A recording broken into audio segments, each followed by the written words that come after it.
মুহতারাম হাজিরিন, পায়খানা বা পেশাব করার পরে পবিত্রতা হাসিল করার জন্য পানি ব্যবহার করা জরুরি নয়। মাটি বা পাথর বা টিস্যু ইত্যাদি দিয়ে ভালো মতো পরিষ্কার করে দিলেই পবিত্রতা হাসিল হয়ে যায়। তবে পানি ব্যবহার করা উত্তম, পানি ব্যবহার করা উত্তম।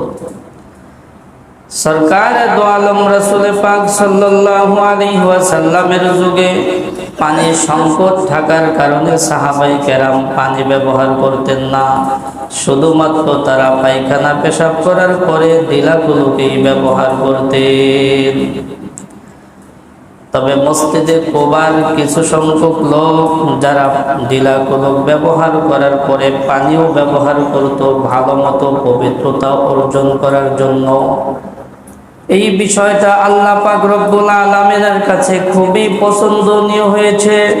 আল্লাহ পাক রব্বুল আলামিন তাদের প্রশংসা করেছেন যে তারা ঢিলাগুলো ব্যবহার করার পরে আবার পানিও ব্যবহার করেছে।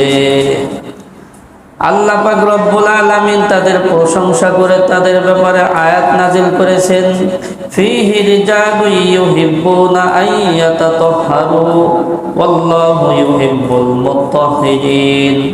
বলে সেখানে এমন কিছু মানুষ রয়েছে যারা ভালো মতো পবিত্রতা অর্জন করাকে পছন্দ করে, আর আল্লাহ পাক রব্বুল আলামিন পবিত্রতাকারীদেরকে ভালোবাসেন। আল্লাহ পাক রব্বুল আলামিন অন্যত্র বলেন, ইন্নাল্লাহা ইউহিব্বুত তাওয়াবিনা ওয়া ইউহিব্বুল মুতাতাহহিরিন।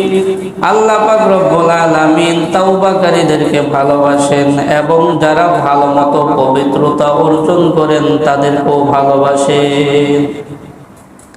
তাহলে ঢিলাগুলো ব্যবহার করলে পবিত্রতা অর্জন হয়ে যায়। ঢিলাগুলো ব্যবহার করার পরে পানি ব্যবহার করলে পবিত্রতাটা বেশি অর্জন হয়। কি হয়? বেশি অর্জন হয়। যারা ঢিলাগুলো ব্যবহার করার পরে পানি ব্যবহার করেছেন তাদেরকে আল্লাহ তাআলা প্রশংসা করেছেন। তাহলে আমরা এই দুটাই করব, ঢিলাগুলো ব্যবহার করার পরে আবার পানিও ব্যবহার করব, পানিও ব্যবহার করব।